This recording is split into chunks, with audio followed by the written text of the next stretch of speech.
Nagbabalik ang PTV Balita ngayon.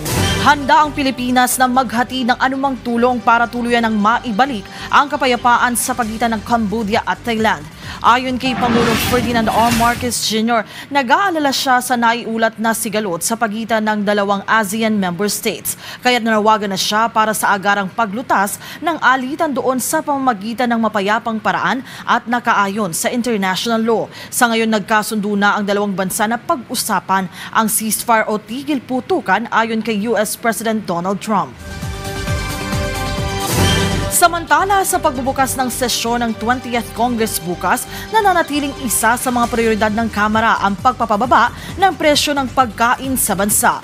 Ayon kay Iloilo Representative Janet Garin, bibigyang pansin ng mga kongresista ang mga pangunahing pangangailangan ng mga Pilipino. Kamakailan lang iniulat ng Philippine Statistics Authority na bumaba ng halos kalahati ang food inflation sa bansa.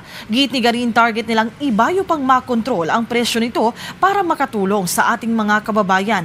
Ngayong 20th Congress, umaasa rin siyang muling maihalal si Leyte 1st District Representative Martin Romualdez bilang House Speaker para maipagpatuloy ang mga nakamtan ng tagumpay ng 19th Congress para na rin sa kinabukasan ng bansa. At yan ang mga balita sa oras na ito. Para sa iba pang updates, i-follow at ilike kami sa aming social media sites at sa @PTVPH. Ako po si Melalas Moras para sa Pambansang TV sa Bagong Pilipinas.